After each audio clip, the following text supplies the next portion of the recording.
ومن سيئات أعمالنا من يهد الله فلا مضل له ومن يضلله فلا هادي له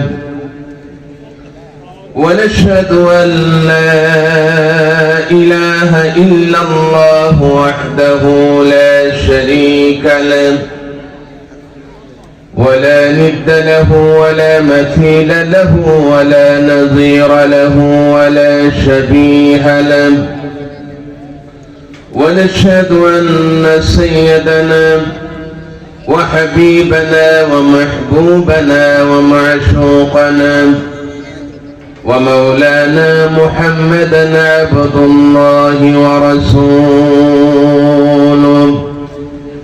الذي أرسله بالحق بشيرا ونذيرا وداعيا إلى الله بإذنه وسراجا منيرا فقد قال الله تعالى في كلامه المجيد والفرقان الحميد أعوذ بالله من الشيطان الرجيم بسم الله الرحمن الرحيم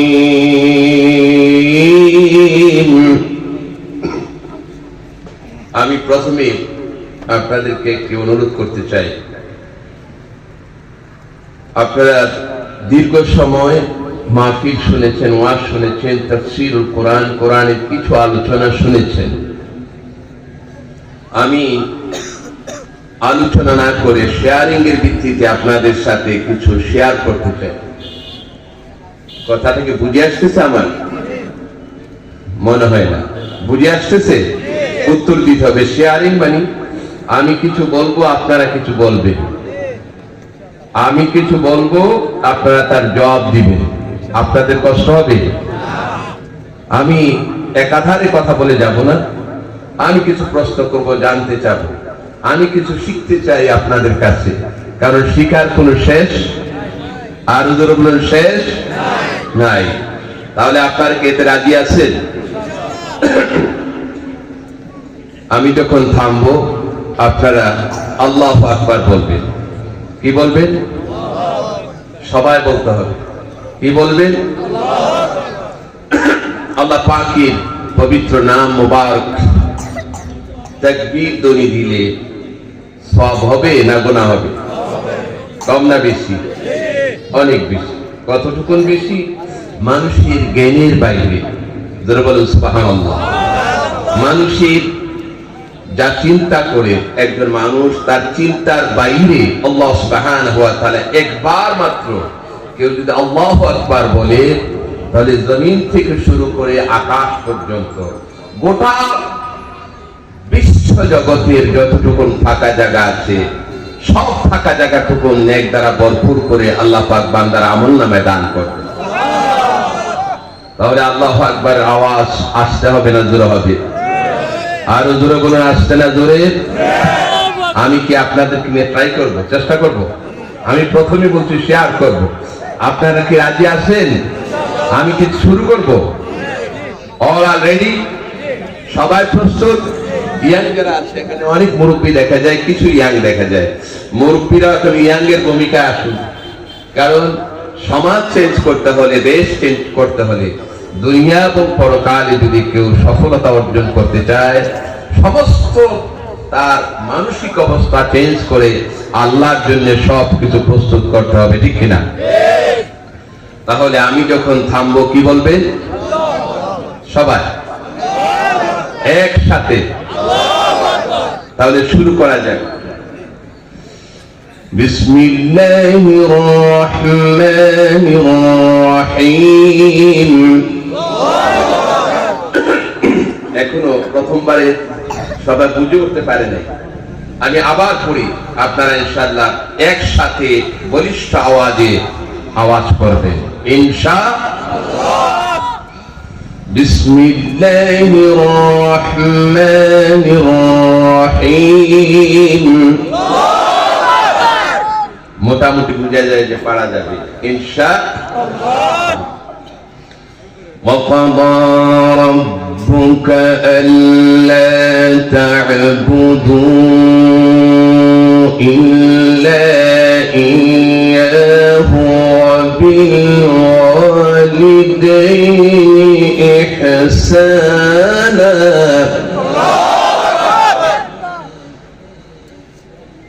وقضى ربك ألا تعبدوا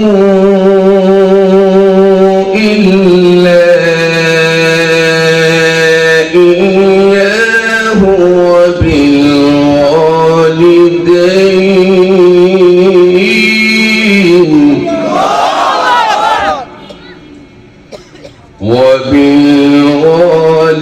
وبالوالدين إحسانا إما يبلغن عندك الكبر أحدهما أو كلاهما فلا تقل لهما أف ولا تنهرهما وقل لهما قولا كريما. صدق الله العظيم وصدق رسوله والنبي الكريم ونحن على ذلك من الشاهدين والشاكرين والحمد لله رب العالمين. وقد قال تعالى في شان حبيبه ومحبوبه آمرا ومخبرا إن الله وملائكته يصلون على النبي يا أيها الذين آمنوا صلوا عليه وسلموا تسليما. اللهم صل على مولانا محمد وعلى آل سيدنا مولانا فمحمدنا هو سيدنا فالعز لنا بإجابته. اللهم صل على مولانا محمد وعلى آل سيدنا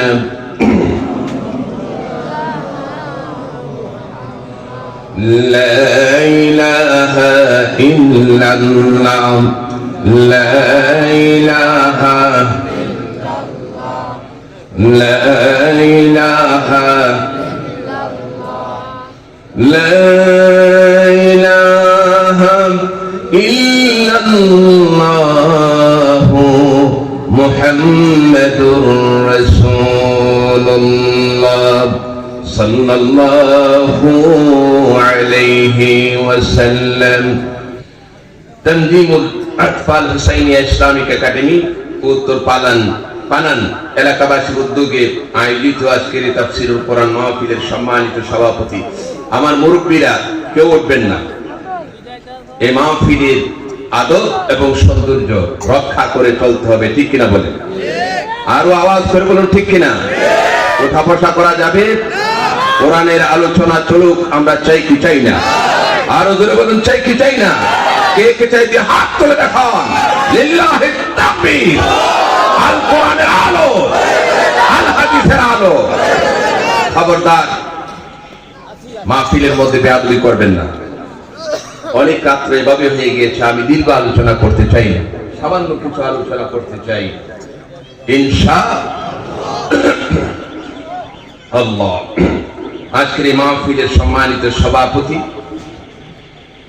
হযরতুল আল্লামা মাওলানা মুশাররফ হোসেন কাসেমী সাহেব মাদাল্লাহু জিল্লাহ, আজকের মাহফিলের প্রধান অতিথি আমার ঘনিষ্ঠ ভাজন এবং আমার এলাকায় থাকে সেই মোহাম্মদপুর ঢাকাতে জনাব আলহাজ মোহাম্মদ মাহবুবুল আলম সাহেব, নির্বাহী প্রকৌশলী এলজিডি সদর দপ্তর, আজকের মাহফিলের প্রধান আকর্ষণ সহ সম্মানিত উলামায়ে কেরাম, বিশেষ করে যিনি আমাকে আপনাদের এখানে দাওয়াত করেছেন তার কথা না বললেই হয়, আপনাদের এলাকার কৃতি সন্তান জনাব আলহাজ মাহবুবুল আলম সাহেবের ছোট ভাই,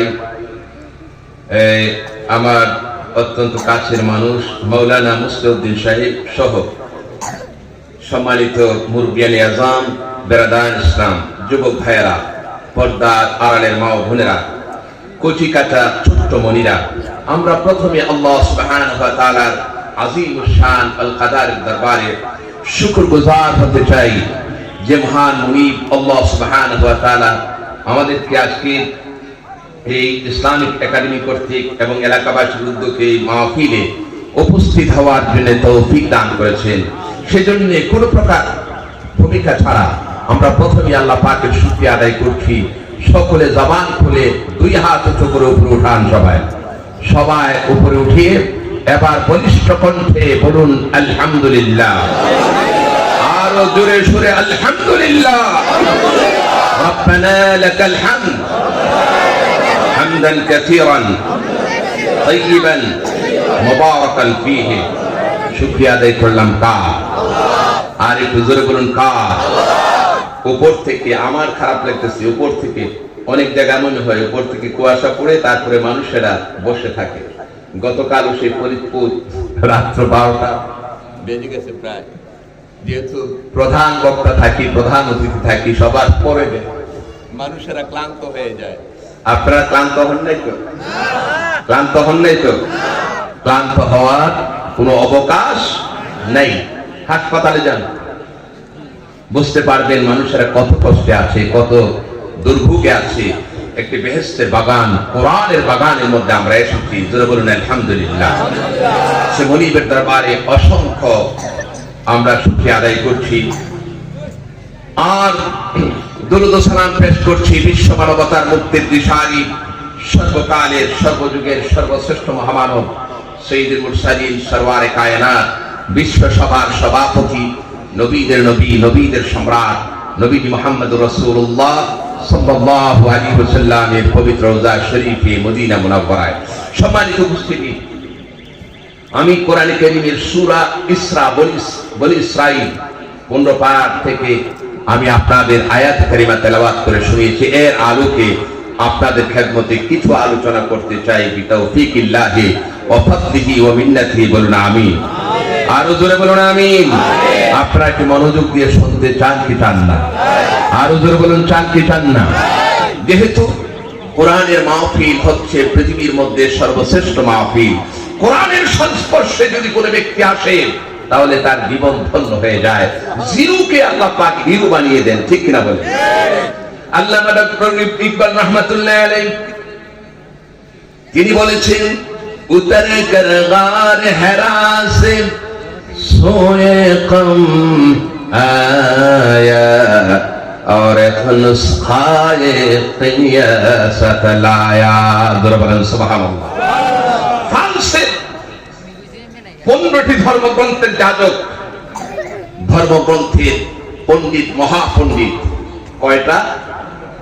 আমি বলছি, প্রথমেই বলেছি শেয়ারিং হবে, শেয়ারিং। কয়টা? সবাই বলুন কয়টা? 15টি ধর্মগ্রন্থ মুখস্থ ছিল যার, 15টি ধর্মগ্রন্থের জ্ঞান যার মধ্যে ছিল, তিনি হচ্ছেন মারিয়া বুস্টন। এই গোটা পৃথিবীতে এই জাতীয় লোক পাওয়া খুবই কঠিন, ঠিক কিনা বলেন? মারিয়া বুস্টন বৃদ্ধ হয়ে গিয়েছেন, বার্ধক্যের ছাপ চেহারার মধ্যে দেখা দিয়েছে, বুড়ো হয়ে গিয়েছেন। স্ত্রীকে বলছেন, স্ত্রী আমার, আল্লাহ পাক অনেক সম্মান দিয়েছেন। আমি 15টি ধর্মগ্রন্থের বিশাল পণ্ডিত হয়েছি আমি, কিন্তু আমার মনের ভিতরে একটি অশান্তি, একটি শূন্যতা বিরাজ করছে। অনেক সময় এভরিথিং আর ওকে, সবকিছু আছে, তারপরে দেখা শান্তি নেই। পায়চারি করে আছে কি নাই? কথা বলেন, আছে কি নাই? সবকিছু দেখা যায়, খাওয়ার অভাব নাই, পড়ার অভাব নাই, কোন জিনিসের অভাব নাই, কিন্তু মনের মধ্যে শান্তি নাই। এখন মারিয়া বুস্টন, এই যে যুবকরা, এই যুবকরা শোনো, এই শোনো, বসো বসো বসো, ওঠার সুযোগ নেই, ওঠার জোরে বলুন, ওঠার সুযোগ নাই, একটু বসো। কোরআনে কারীমের মধ্যে আল্লাহ পাক সব কিছুর জ্ঞান দিয়েছেন। এই পৃথিবী, বিশ্ব, মহাবিশ্ব সহ গোটা বিজ্ঞানীরা যা না পারে কিয়ামত পর্যন্ত যা পারবে না, আল্লাহ সব কিছুর জ্ঞান কোরআনের মধ্যে দিয়েছেন। ঠিক কিনা বলেন? এই জগৎ নয় শুধু, এই জগৎ ছাড়া আরো যে মহাজগৎ, এই পৃথিবী নয়, পৃথিবী ছাড়া মহাপৃথিবী, এরপরে মৃত্যুর পরে যে জগৎ রয়েছে, কবর জগৎ, হাসরের জগৎ, সব কিছুর বর্ণনা কোরআনের মধ্যে আছে কি নাই? সব সমস্যার সমাধান আল্লাহ পাক কোরআনে কারীমের মধ্যে দিয়েছেন, ইসলামের মধ্যে দিয়েছেন। বিশ্বাস হয় কি হয় না? আরো জোরে বলুন, হয় কি হয় না? না, আমাদের বিশ্বাস হয় না, মুখে বললে হবে না, বাস্তবে লাগবে। একটি হচ্ছে মুখে অনেকে মহাপণ্ডিত, মুখে অনেকে ধর্মগুরু, মুখে অনেকে দেশ মানুষের কল্যাণে সব শেষ করে দিয়েছে, আসলে ভিতরে যখন যাচাই করা হয় দেখা যায় সব শেষ। ঠিক কিনা বলুন? মুখে বলতে হবে না, মুখেও বলতে হবে, বাস্তবে পালন করতে হবে। তার একটি এক্সাম্পল দিই। মারিয়া বুস্টন 15টি ধর্মগ্রন্থের বিশাল পণ্ডিত, বৃদ্ধ বয়সে একটি স্ত্রীকে বলল, স্ত্রী আমার মনের ভিতরে অশান্তি আর একটি শূন্যতা। স্ত্রী বললেন, স্বামী আমার, আপনার জ্ঞান আছে, বুদ্ধি আছে, টাকা আছে, পয়সা আছে, গাড়ি আছে, বাড়ি আছে, সম্মান আছে, সবকিছু আপনার আছে, তারপরও কেন মনের ভিতরে অশান্তি? তারপরও কেন আপনার মনের ভিতরে শূন্যতা? মারিয়া বুস্টন বললেন, স্ত্রী আমার, আমি 15টি ধর্মগ্রন্থ মুখস্থ করেছি, বিশ্লেষণ আমি শিক্ষা অর্জন করেছি, ব্যাখ্যা আমি জেনেছি, কিন্তু আরবের মরুর দুলাল মুহাম্মদ সাল্লাল্লাহু আলাইহি ওয়াসাল্লামের উপর অবতারিত কোরআনে কারীম আমি হাতে ধরি নাই, কোরআনের জ্ঞান আমার মাঝে নাই, সেজন্য মনে হয় যে আমার মনের ভিতরে শূন্যতার অশান্তি। এখন কি করা যায়? সেটা তো ফ্রান্স, সেটা বাংলাদেশ নয়। কথাটা কি বুঝে আসছে? কথা বলে না, বুঝে আসতেছে? এটা বাংলাদেশ নয়, এটা ফ্রান্স। এটা হচ্ছে একটি ভিন্ন ধর্মের দেশ, সেখানে সাধারণত মানুষের কোরআনের জ্ঞান নাই। ঠিক কিনা বলেন? এখন কি করা যায়? তাহলে চলো একজন মুসলমান নিয়ে আসো, যার থেকে কোরআনে কারীমের কিছু তথ্য আমরা জানবো, যার থেকে কোরআনে কারীম শুনবো, এরপরে দেখবো আমার মনের ভিতরে অশান্তি আর শূন্যতা দূর হয়ে যায় কিনা। আপনার আমেরিকাতে আপনাদের কষ্ট হচ্ছে? আমি দীর্ঘ আলোচনা, 2টি পয়েন্ট। কেন আমরা কোরআনের মাহফিল, কেন আমরা কোরআনের সংস্পর্শে যাব, কেন আমরা দ্বীন শিখবো, ইসলামের সংস্পর্শে কেন থাকবো, আজকে এর বাস্তবতা আমাদের জেনে নেওয়া দরকার। ঠিক কিনা বলেন? তাহলে মানুষ বিভ্রান্ত হবে না। আজকে যত অশান্তি পৃথিবীর মধ্যে, বাংলাদেশের মধ্যে ব্যক্তি, সমাজ, রাষ্ট্র, রাজনীতি, শিক্ষানীতি, অর্থনীতি, সমাজনীতি, যত নীতি, যত ব্যবস্থা আছে, যত জায়গা আছে, সব জায়গার মধ্যে অশান্তি। ঠিক কিনা বলেন? ছেলে বাবার কথা শুনে না, স্ত্রী স্বামীর কথা শুনে না, যুবকেরা মুরব্বীদেরকে সম্মান করতে চায় না। কেন? এই যে শূন্যতা, এই যে অশান্তি, এই যে গ্যাপ, তার কারণ থাকে। আমার ভাইরা, আমেরিকাতে একজন মহিলা তিনি আদালতের মধ্যে রিট করলেন। কি করলেন? কথা বলে না, কি করলেন? রিট করলেন, মামলা করলেন। কি মামলা? মামলা করলেন যে আমি একজন যুবতী, আমি যদি মারা যাই, মারা যাওয়ার পরে আমার লাশখানা যেন জ্বালিয়ে দেওয়া না হয়, আমার লাশখানা যেন পুড়িয়ে দেওয়া না হয়, আমার লাশখানা যেন কবরের মধ্যে দাফন করা না হয়। তাহলে কি করতে হবে? বলে আমি মারা যাওয়ার পর আমার লাশখানা যেন কফিন, কফিন বুঝেন আপনারা? বাক্স, বাক্স বুঝেন? কথা বলে না, কিশোরগঞ্জবাসী বাক্স বুঝেন? বক্সের মধ্যে, বাক্সের মধ্যে এটা যেন রেখে দেওয়া হয়। আদালত বলল বাক্সের মধ্যে রাখলে লাভ হবে, পচে যাবে, গলে যাবে, হাত দিয়ে একাকার হয়ে যাবে, তুমি তো মারাই যাবে। বলে না, পৃথিবীতে এমন প্রযুক্তি বের হতে পারে 200 বছর পর, 150 বছর পর, অথবা কয়েকশো বছর পর এমন প্রযুক্তি বের হতে পারে যে প্রযুক্তির মাধ্যমে মানুষেরা আবার পৃথিবীতে জিন্দা হবে। মরিতে চাই না, আমি সুন্দর ভবনে মানুষের মাঝে বাঁচিতে চাই। কবি বলেছেন, আমরা আপনাদেরকে এই সমস্যাগুলোর সমাধান কোরআনের মধ্যে আছে কিনা আমরা দেখতে চাই। আপনাকে শুনবেন কি শুনবেন না? আরেকটি পয়েন্ট বলে আমি কোরআন থেকে আপনাদের আলোচনা শুরু করে দেব ইনশাআল্লাহ। পয়েন্ট হচ্ছে উত্তরাতে, ঢাকার উত্তরাতে মসজিদের মধ্যে বারান্দার মধ্যে একজন মুরব্বী, এখানে অনেক মুরব্বী আছে, মুরব্বীদের মনে বেশি কষ্ট হচ্ছে শীতে। কথা বলে না? আলহামদুলিল্লাহ, আমরা বলি আলহামদুলিল্লাহ। এই যুবকেরা, মুরব্বীদের কষ্ট হচ্ছে না, তোমাদের তো কষ্ট হওয়ার কথা না, ঠিক কিনা বলো? একজন মুরব্বী বারান্দার মধ্যে সকালবেলা এসেছেন, সকাল শেষ, দুপুর হয়ে গেল, বিকাল হয়ে গেল, সন্ধ্যা হয়ে গেল, এশার আযান হলো, এশার নামাজ হলো, বারান্দার মধ্যে বসে আছে, পায়চারি করছে। ইমাম সাহেব বললেন, মুরব্বী, সে সকাল থেকে সন্ধ্যা হলো, রাত্র হয়ে গেল, এখন পর্যন্ত আপনি বারান্দার মধ্যে বসে আছেন, পায়চারি করছেন, আপনার কি বাড়িঘর নেই? আপনি কেন এখানে ঘোরাফেরা করছেন? কেন মসজিদের বারান্দার মধ্যে আপনি পড়ে আছেন? মসজিদের বারান্দা তালা মারা আছে, এখানে থাকা যাবে না। মুরব্বী, আপনার কি কেউ নাই? মুরব্বীর চোখ থেকে পানিগুলো পড়ছে। মুরব্বী বলছে, বাবা, আমার কেউ নাই না, আমার সব আছে। কি আছে? বলে এই উত্তরায় আমার 6 তলা একটা বিল্ডিং আছে। উত্তরার মতো জায়গায় 6 তলা বিল্ডিং যদি থাকে, আপনাদেরকে জিজ্ঞেস করি, বিল্ডিং এর দাম 10,000 টাকা। কি বুঝেন নাকি? বুঝেন? এই কথা বলেন, 10,000 টাকা হবে? 10 লাখ, 10 কোটি নয়, 10 কোটি, 100 কোটি টাকার বেশি। 1 কাঠা জায়গার দাম 20 কোটি টাকার বেশি।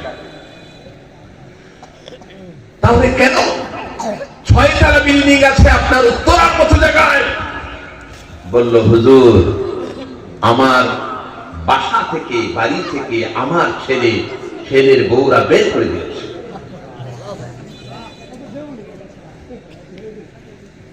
তাহলে তার কি সমস্যা? তার সমাধানটা কি? এখন হুজুর যারা আছে, আলেম ওলামা, এই যে আপনারা সন্তানদেরকে মাদ্রাসায় পড়ান, মাদ্রাসায় পড়ানোর দরকার আছে কি নাই? কথা বলেন, আছে কি নাই? আছে। আপনাদেরও পড়া দরকার আছে। হুজুরা, কোন হুজুরা এই কথা বলবে না যে আপনারা পড়েন। আমি বলছি, আপনারা শুনে রাখেন, প্রত্যেকটি লোকের মাদ্রাসায় পড়া দরকার আছে। কারণ কোরআনের জ্ঞান আল্লাহ ফরজ করে দিয়েছেন। জোরে বলুন সুবহানাল্লাহ। কোরআনে কারীমের মধ্যে আল্লাহ বলছেন, ইন্নাল্লাযী ফারাদা আলাইকাল কুরআনা লারাদ্দুকা ইলা মাআদ। জোরে বলুন সুবহানাল্লাহ। ইন্নাল্লাযী ফারাদা আলাইকাল কুরআন, ওই আল্লাহ যিনি আপনার উপর কোরআন ফরজ করেছেন, লারাদ্দুকা ইলা মাআদ, আপনাকে আবার মাআদে মক্কা শরীফের মধ্যে ফিরিয়ে দিবে। তাহলে কোরআনের জ্ঞান ফরজ। কোরআনের জ্ঞান অর্জন করা কি? সবাই বলুন, অর্জন করা কি? ফরজ, নফল নয়। এর আগের বক্তারা বলেছেন আমি সেদিকে যাচ্ছি না। আমার ভাইয়েরা, আলেম মানুষ, মনটা নরম, ঠিক আছে বাবা আপনি একটু থাকেন, খাওয়া দাওয়ার ব্যবস্থা করলেন। 2 দিন পরে অসুস্থ হয়ে গেল লোকটা। অসুস্থ হওয়ার পর একজন পুলিশ ইন্সপেক্টর ধরে ওই হুজুর আর পুলিশ ইন্সপেক্টর তাকে হাসপাতাল নিয়ে ভর্তি করালো। ওই মুরব্বীকে জিজ্ঞেস করছে, মুরব্বী আপনার ছেলেদের কোনো নাম্বার আছে? বলে হ্যাঁ মোবাইল নাম্বার আছে। তখন ইন্সপেক্টর, পুলিশের ইন্সপেক্টর মোবাইল নাম্বার নিয়ে এখন ফোন করলো। কাকে? ওই ওনার ছেলেকে ফোন করে বলছে, হ্যালো, অপর প্রান্ত থেকে, হ্যাঁ কে বলছেন? অমুককে আপনি চিনেন? চিনি। কি হয়? বলে আমার বাবা হয়। তা আপনার বাবা তো অসুস্থ, হাসপাতাল। তখন ছেলে বলছে কি শুনেন, বলবো? কথা বলেন, বলবো? ছেলে বলছে, ছেলে হচ্ছে বড় ব্যাংকার, ব্যাংকের বড় অফিসার। ছেলে বলছে আমি একটা মিটিং এ আছি। এই কথা বলে ফোনটা কেটে দিয়েছে। 2 দিন পর ওই মুরব্বী মারা গেল। পুলিশ ইন্সপেক্টর এবার আবার ফোন করলো, হ্যালো। সেই প্রান্ত থেকে সেই ছেলে ফোন ধরেছে, বলল আপনি আপনার বাবাকে দেখতে আসবেন না? আপনার বাবা তো মারা গেছে। তার উত্তর হচ্ছে, আঞ্জুমানে মফিদুল ইসলাম ঢাকাতে আছে, বিভিন্ন জায়গায় আছে, বেওয়ারিশ লাশ, যাদের লাশ কেউ নেয় না, এমন লাশদেরকে তারা বিনা টাকায় দাফন করে, তাদের তত্ত্বাবধানে। সে বলল আঞ্জুমানে মফিদুল ইসলামের মধ্যে লাশখানা দিয়ে দেয়। আমি স্পষ্টভাবে বলেছি, যেই শিক্ষা তার বাবাকে সম্মান করতে শিখায় নাই, তার বাবাকে খেদমত করতে শিখায় নাই, যেই শিক্ষা তার নামাজে জানাজা পড়ার জন্য তাকে উদ্বুদ্ধ করে নাই, এই ধরনের শিক্ষা ব্যবস্থা আমরা চাই না। ঠিক কিনা বলেন? এই শিক্ষা মুরব্বীদেরকে সম্মান শিখায় না, আলেম ওলামাদেরকে মর্যাদা দিতে শিখায় না। নাস্তিকবাদ, পৌত্তলিকবাদ আর ইসলাম বিরোধী শিক্ষা, ওই শিক্ষা ব্যবস্থা আমরা চাই না। ঠিক কিনা বলেন? সেজন্য আমরা বিগত সরকারের আমলে স্পষ্টভাবে বলেছি, এক জায়গায় নয়, জাতীয় প্রেস ক্লাবে সহ সেমিনারে, মসজিদের মিম্বারে, বিভিন্ন জায়গায় বলেছি, বাংলাদেশের প্রত্যেকটি সন্তানকে ইসলামী শিক্ষায়, কোরআনের শিক্ষায় শিক্ষিত করা ফরজ। সরকারের উচিত বাধ্যতামূলকভাবে কোরআনকে সিলেবাস করা। ঠিক কিনা বলে? আজ যারা এই কোরআনের বিরোধিতা করেছে, আজ যারা ইসলামকে সিলেবাস থেকে বাদ দিয়েছে, আল্লাহ সুবহানাহু ওয়া তাআলা উচিত শিক্ষা দিয়েছেন। ঠিক কিনা বলেন?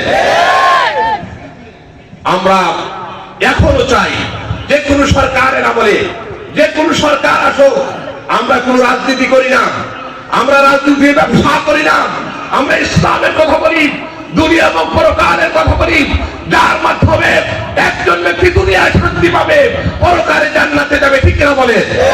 কোরআন ছাড়া জান্নাতে যাওয়ার ব্যবস্থা আছে? ইসলাম ছাড়া জান্নাতে যাওয়ার ব্যবস্থা আছে? আমরা জান্নাতে যেতে চাই কি চাই না? কে কে চাই? হাত তুলে দেখা। আল্লাহ পাক যেন কবুল করেন। আর জোরে বলুন আমিন। আমার বন্ধুগণ, এবার তার সমস্যার সমাধানগুলো আসুন। আমি আপনাদের সামনে কোরআনে কারীম থেকে সূরা ইসরা এর আয়াতে কারিমা পড়ছি। আল্লাহ পাক বলছেন, আমার সাথে সাথে পড়ুন, আউযু বিল্লাহি মিনাশ শাইতানির রাজীম, বিসমিল্লাহির রহমানির রহিম। বিতাড়িত মূলত শয়তান থেকে আল্লাহ পাকের কাছে পানা চাই। পরম করুণাময়, অতীব দয়ালু আল্লাহ নামে শুরু করছি। আল্লাহ পাক বলছে, আপনাদের কষ্ট হচ্ছে, আমি পয়েন্টগুলো উল্লেখ করেছি, তার সমাধান কোরআন থেকে দিতে চাই ইনশাআল্লাহ। কোরআনের মধ্যে সব সমস্যার সমাধান আছে কি নাই? আমি বলি সব সমস্যার সমাধান আপনারা বলবেন দিতে পারে আল কোরআন। সব সমস্যার সমাধান, আরো জোরে সরে, সব সমস্যার সমাধান এরপরে বলবেন সব সমস্যার সমাধান দিতে পারে আল ইসলাম। সব সমস্যার সমাধান ঠিক কিনা? আরো ধরে বলুন ঠিক কিনা?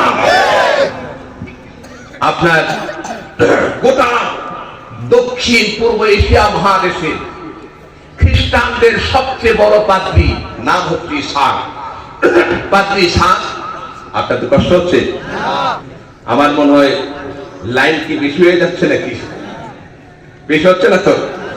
খ্রিস্টানদের বড় পাদ্রী ইসহাক, তাদের খ্রিস্টান ধর্ম মতে তারা মানুষদের গুনাহ মাফ করে।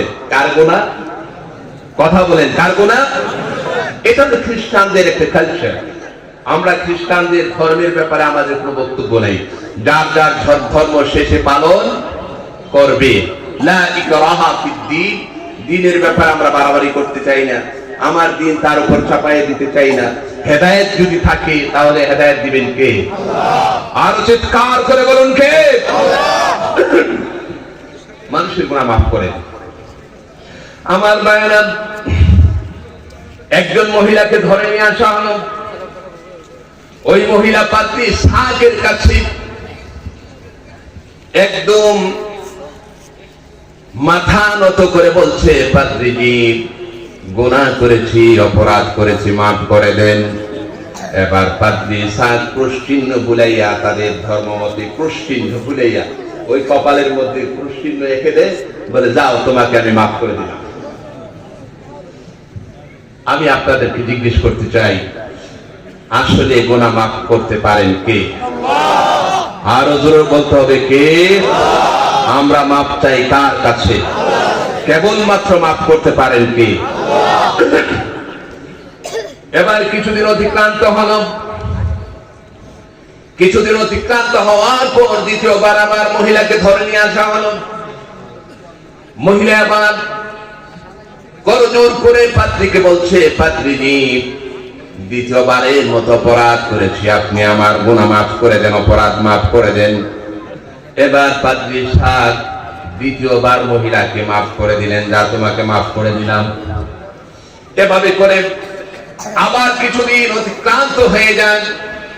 অতিক্রান্ত হওয়ার পরে এবার মহিলা আবার পাদ্রীর কাছে চলে আসার পর খুব বিনয়ের সাথে বলছে, পাদ্রীজি আমি দুইবার আমাকে মাফ করে দিয়েছেন, আপনার উদারতা মহানুভবতা আমার মধ্যে প্রভাব ফেলেছে। তৃতীয়বারের মতো আমাকে মাফ করে দেন, আর কোনদিন অপরাধ করব না। পাদ্রী ইসহাক এবার তাকে মাফ করতে যাবেন। ক্রুশচিহ্ন তার কপালের মধ্যে এঁকে দিয়ে তাকে মাফ করতে পারবে, মাফ করতে যাবেন। এমন করে হঠাৎ করে পাদ্রী ইসহাকের হৃদয়ের মধ্যে আল্লাহ পাক একটি জ্ঞান দান করলেন। জোরে বলুন সুবহানাল্লাহ। হঠাৎ করে তার মনের ভিতরে একটি জিনিস জাগরিত হলো যে আমরা মানুষের গুনাহ মাফ করি, আমাদের গুনাহ মাফ করবে কে? জোরে বলুন সুবহানাল্লাহ। আমরাই না মুসলমান, আমরা যারা মুসলমান আমরা বলি যে আমাদের গুনাহ মাফ করবে কে? আল্লাহ। এই সবাই বলেন কে? আল্লাহ। কিন্তু খ্রিস্টান ধর্মের মতে আল্লাহ মাফ করবেন তাদের বিধানে নাই, লয়ে নাই, আইনে নাই। অতএব তারা তো এর উত্তর খুঁজে পাচ্ছে না। এবার দেখা যায় পাদ্রী ইসহাকের দিলের মধ্যে একটি খটকা লাগলো, আমরা মানুষের গুনাহ মাফ করি, আমাদের গুনাহ কে মাফ করবে? অন্য মনস্ক হয়ে গেলেন। কতক্ষণ পর্যন্ত অন্য মনস্ক হয়ে চিন্তা করতে লাগলেন। এরপরে সম্মতি যখন ফিরে আসলো, আবার তিনি ওই মহিলাকে বললেন, যাও মহিলা তোমাকে মাফ করে দিলাম। কিন্তু তার মনের ভিতরে একটি অশান্তি আর মনের ভিতরে একটি প্রশ্ন জাগলো, হায় আমরা মানুষের গুনাহ মাফ করি, আমাদের গুনাহ মাফ করবে কে? এখন খ্রিস্টানদের পরমাত্মা কথাটা বুঝে আসছে। কত বক্তব্য আমাদের সামনে। আমি তো কোরআনের আলোচনা শুরু করি নাই। আমি বলি, সবসময় বলি এই কথাটা যে কোরআন কারীমের সেন্টেন্স বুঝেন, আয়াত। সেন্টেন্স মানে কি? এই কথা বলে না, আমি তো বলেছি শেয়ারিং হবে। সেন্টেন্স মানে কি? আয়াত। কোরআন কারীমের আয়াত নয়, এক একটি আয়াত নয়, বরং এক একটি ওয়ার্ড, এক একটি শব্দ হচ্ছে এক একটি আটলান্টিক মহাসাগর। তাফসীর আমি যে বিভিন্ন জায়গায় বলি তাফসীর মাহফিল নাম লেখার দরকার নেই, কোরআনের মাহফিল নাম লিখলে চলে, কারণ তাফসীর হচ্ছে বিশাল ব্যাপার। এখানে স্বল্প সময়ে খেটে খাওয়া মানুষেরা, বিভিন্ন পেশায় জড়িত মানুষেরা সারাদিন কাজ করে। বাংলাদেশ তো আল্লাহ পাকের একটা রহমত, বলুন আলহামদুলিল্লাহ। বাংলাদেশ একটা রহমত। এখানে মানুষেরা রাত্রে জেগে জেগে ওয়াজ শুনে, দিনের কথাগুলো শুনে। অন্যান্য জায়গায় এত সুন্দর ব্যবস্থা নেই। সৌদি আরবে এত লোক রাত্রে বলবে, সবাইকে অ্যারেস্ট করে নিয়ে যাবে, সেখানে রাজতন্ত্র। তো বলছিলাম আল্লাহ পাকের ইহসান যে আমরা কোরআনের কথাগুলো মানুষেরা শুনতে রাজি, এবং আমরা আল্লাহ পাক এর ইহসান যে আমরাও শোনাইতে আমরা আগ্রহী, ঠিক কিনা বলেন? আমরা ইসলামের কথাগুলো শুনতে চাই, জানতে চাই, আমল করতে চাই। এবার পাদ্রী সাদ এই আলেমদের, তাদের আলেমদের মাজমার মধ্যে, সমাবেশের মধ্যে তিনি একটি বললেন, আমার একটি কোশ্চেন আছে। প্রশ্ন কি? বলে আমরা পাদ্রীদের সভাতে বললেন, আমরা মানুষের গুনাহ মাফ করি, এখন আমাদের গুনাহ কে মাফ করবে? সমস্ত পাদ্রীরা এই কথা শোনার পর সভা অবাক হয়ে গেল। পাদ্রী সাহেব বলে, আমাদের ধর্মের বিরুদ্ধে সে প্রশ্ন উত্থাপন করেছে। আমাদের ধর্ম মতে আমরা ক্ষমতার অধিকারী, আমরা মানুষের গুনাহ মাফ করি, আর এর উপরে নাই। তো তাদের মধ্যে একজন ছিল ভেরি ক্লেভার, অনেক চালাক। সে বলল, হ্যাঁ কি বলো পাদ্রী সাহেব, আমরা মানুষের গুনাহ মাফ করি, আমাদের গুনাহ মাফ করবে পোপ। এ মাফ করবে পোপ। পোপ বুঝেন, খ্রিস্টানদের সবচেয়ে বড় ধর্মীয় নেতাকে বলা হয় পোপ। পোপ আমাদের গুনাহ মাফ করবে। পাদ্রী সাহেব এবার আবার প্রশ্ন করলেন, পোপ যদি আমাদের গুনাহ মাফ করে, তাহলে পোপকে মাফ করবে? একটার পর একটা প্রশ্ন আসতেছে। তখন তারা, আপনাকে আমার সাথে আসেন, সবাইকে আসেন, কথা কি শোনা যায়? সবগুলোর সমাধান কি দেব কি দেব না? তো ধৈর্য ধারণ করে শুনতে হবে। এবার বলল পোপ। পাদ্রী সাহেব মানতে পারছিলেন না। তখন তারা সবাই মিলে বলে, এই লোকটা মোরতাদ হয়েছে। মোরতাদ বলেন, আমরা আমাদের ধর্মে যদি কেউ মুসলিম থেকে দূরে সরে যায়, আমরা তাকে কি বলি? মোরতাদ বলি। তো এরা বলে, সে আমাদের ধর্ম থেকে বিচ্যুত হয়েছে, তাকে পদচ্যুত করা হলো, তার এই বিশাল পদমর্যাদা থেকে বহিষ্কার করা হলো, শুকর চড়ানোর জন্য তাকে দেওয়া হবে। কিন্তু তার মনের ভিতরে যে প্রশ্ন, প্রশ্নের উত্তর খুঁজে পাওয়া যায়। ওই যে বলছিলাম মারিয়া বৈষ্ণব, খেলা আছে আপনাদের? কয়টা ধর্মগ্রন্থ? আর ওদের কয়টা? 15টা। সেটা বলার আগে আমরা কোরআনের অর্থটা আগে একটু শুনে নিই। আল্লাহ পাক কি বলছেন?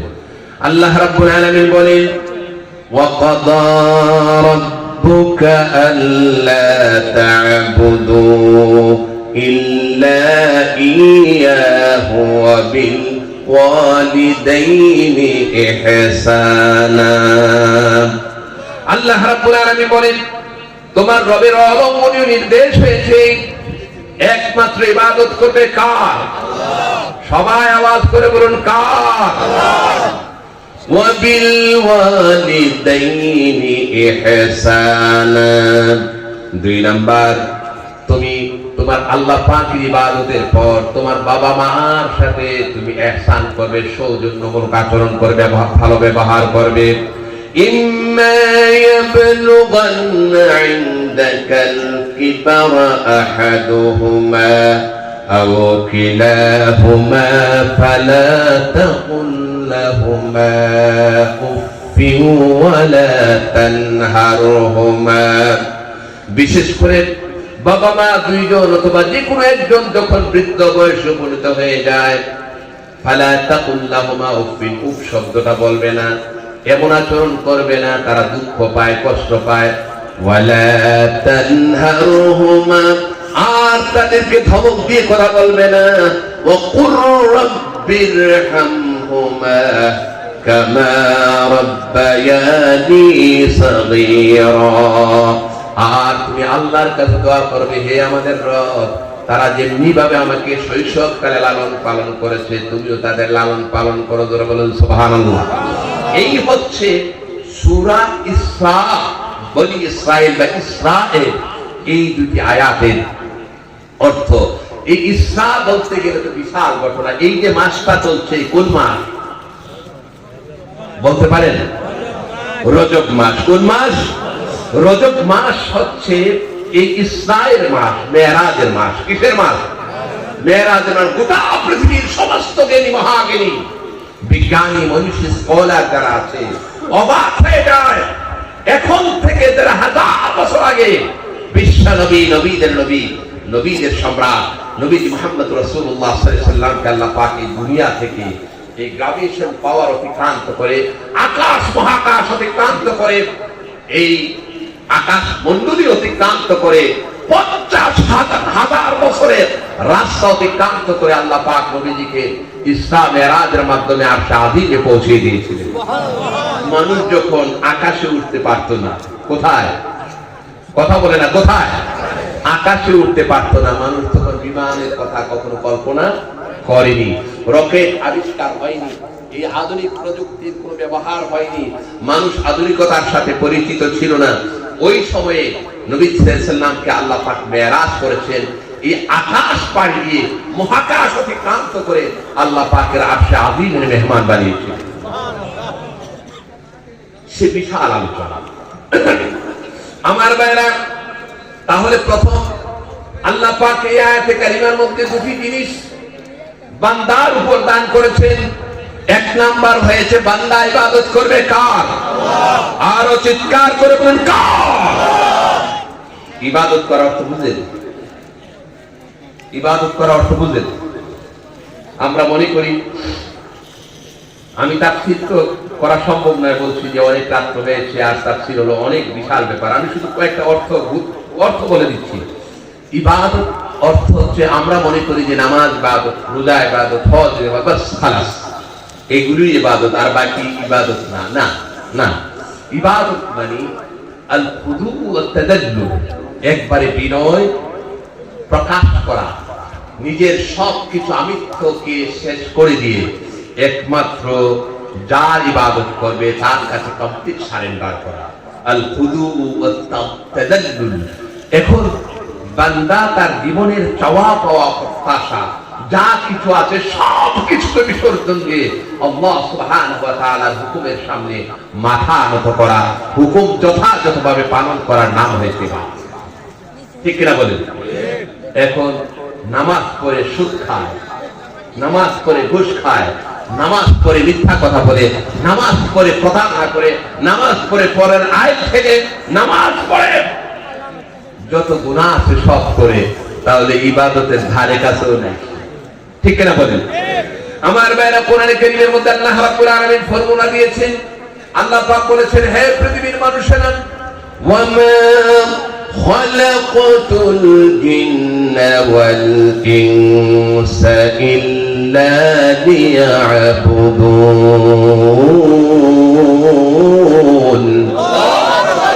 আল্লাহ পাক বলেছেন, আমি জিন এবং ইনসানকে সৃষ্টি করেছি একমাত্র আমার ইবাদতের জন্য। সেজন্য জীবনের প্রতিটি কর্মকাণ্ড, চিন্তা, চেতনা, ফিকির, ধ্যান যা কিছু আছে, যা কিছু করব, সব কিছু আল্লাহর শরীয়ত মোতাবেক করতে হবে, নবীজি সাল্লাল্লাহু আলাইহি ওয়াসাল্লামের পথ অনুযায়ী করতে হবে। এভাবে করে যদি মানুষ করে, তাহলে তার গোটা জীবনের সব কিছু ইবাদতের মধ্যে গণ্য হবে। শুধু তাই নয়, বান্দা যদি টয়লেটের মধ্যে যায়, প্রস্রাব করতে যায়, পায়খানা করতে যায়, ওই সময় যদি সুন্নত তরিকা অনুযায়ী বান্দা যায়, তাহলে ওই টয়লেট টুকুন আল্লাহ রাব্বুল আলামিন সওয়াবের অন্তর্ভুক্ত করে দিবে। আমার বাইরা বাড়ি প্রশ্নের কথা খেয়াল আছে আপনাদের? কোন জায়গায় না বাড়ি? বাংলাদেশের উত্তরবঙ্গে। কোথায়? সবাই বলুন কোথায়? মারিয়া কোশ্চেন স্ত্রীকে বললেন, স্ত্রী, আরবের মরুর দুলাল মুহাম্মদ সাল্লাল্লাহু আলাইহি ওয়াসাল্লামের উপর কোরআন অবতীর্ণ হয়েছে, কোরআন পড়ি নাই, কোরআন তেলাওয়াত করি নাই, কোরআন বুঝি নাই। একবার যদি কোরআনটা এনে দেওয়া যায়, দেখি আমার মনের ভিতরে শূন্যতা আর অশান্তি দূর হয়ে যায় কিনা। এবার ফ্রান্সের জায়গার মতো কোথায় পাওয়া যাবে কোরআনের ধারক বাহক? কোরআন পড়তে জানে একজন মুসলমানকে সংগ্রহ করা হলো। এবার মারিয়া বুশরন বললেন, রিড ফ্রম হোলি কোরআন, কোরআন থেকে তেলাওয়াত করুন। এবার ওই মুসলমান কোরআনে কারীম থেকে তেলাওয়াত শুরু করে দিলেন, আলহামদুলিল্লাহি রাব্বিল আলামিন আর রহমান। যখন আলহামদুলিল্লাহ বললেন, এই প্রথম আয়াত যখন তেলাওয়াত করলেন, তিনি বললেন, এবার তুমি অর্থ কও, আমি তো আরবি জানি না, অর্থ বলো। তখন মুসলমান বলল, এর অর্থ হচ্ছে এই, আলহামদুলিল্লাহ জামিউল মাহামিদ লিল্লাহ, সমস্ত প্রশংসা কার? আর আওয়াজ করে বলুন, কার? রব্বিল আলামিন, যিনি জগৎ সমূহের মালিক। এবার ওই মুসলমান যখন আর রহমানির রহিম তেলাওয়াত করা শুরু করলেন, মারিয়া বুশরন বললেন, স্টপ, দিস ইজ দ্য আয়াত ফর মি। আপনি যা বলছেন এটাই আমার জন্য যথেষ্ট, আর করতে হবে। এবার মারিয়া বুশরন বললেন, আপনি কোরআনে কারীম থেকে একটি আয়াত, একটি সেন্টেন্স তেলাওয়াত করেছেন, তার অর্থ বলেছেন। কোরআনে কারীমের একটি সেন্টেন্স শোনার পর আর তার অর্থ জানার পর আমার দীর্ঘদিনের যে অশান্তি ছিল, মনের ভিতরে আর শূন্যতা ছিল, এই কোরআনে কারীমের একটি আয়াত শোনার সাথে সাথে আমার মনের ভিতরের অশান্তি আর শূন্যতা দূর হয়ে যায়। ধরে বললেন না সুবহানাল্লাহ? স্ত্রী সাথে আছে, স্ত্রী পাশে আছে, স্ত্রী বললেন, কি বলছো তুমি? সারা জীবন এত বড় মহাপণ্ডিত, 15টি ধর্মগ্রন্থের যাজক তুমি, আর একটা সেন্টেন্স শুনেছ, তার একটি অর্থ জেনেছ, তোমার মনের ভিতরে অশান্তি দূর হলো কেমনে? মারিয়া বুশরন বললেন, শোনো স্ত্রী আমার, গোটা 15টি ধর্মগ্রন্থের মধ্যে আল্লাহ রাব্বুল আলামিন যা কিছু বর্ণনা করেছেন, আমার মনে হলো কোরআনে কারীমের একটি আয়াতে কারিমার ভিতরে 15টি ধর্মগ্রন্থের সাবস্টেন্স, সারাংশ আল্লাহ পাক দান করে দিয়েছে। স্ত্রী বললেন, তার ব্যাখ্যা করো। এবার মারিয়া বুশরন বললেন, দেয়ার আর কোশ্চেন এন্ড আনসার। সুবহানাল্লাহ। এখানে প্রশ্ন আছে, উত্তর আছে। এখানে কি আছে? কথা বলতে হবে, কি আছে? আরো জোরে বলুন, কি আছে? এখানে প্রশ্ন আছে, উত্তর আছে। আপনাদেরকে জিজ্ঞেস করি, আপনাদের কষ্ট হচ্ছে? জিজ্ঞেস করি, আমরা যে এতদিন পড়লাম, বুড়ো হয়ে গেছে, অনেকে বৃদ্ধ হয়ে গেছে, আলেম ওলামারও আছেন, এখানে প্রশ্ন করি, উত্তর করি। আমরা তো পড়ছি আলহামদুলিল্লাহ রাব্বিল আলামিন, সমস্ত প্রশংসা আল্লাহ, যিনি সৃষ্টি জগতের, বিশ্ব জগতের মালিক পারো। এর অর্থ যদি করতে চাই আমি তাফসীর, তাহলে এমন কয়েক দিন লাগবে, কয়েকদিন। আমি সেদিকে যাব না। আমার ভাইরা, মারিয়া বুশরনের কথা শুনুন। তিনি বললেন, স্ত্রী আমার, দেয়ার আর কোশ্চেন এন্ড আনসার, এখানে প্রশ্ন আছে, উত্তর আছে। এবার তিনি ব্যাখ্যা করলেন, শোনো মারিয়া। মারিয়া তার স্ত্রীকে বললেন, শোনো আমার স্ত্রী, যখন বলা হলো আলহামদু, কি বলা হলো? আর জোরে বলুন, আলহামদু। সবাই বলুন, আলহামদু লিল্লাহি রাব্বিল আলামিন।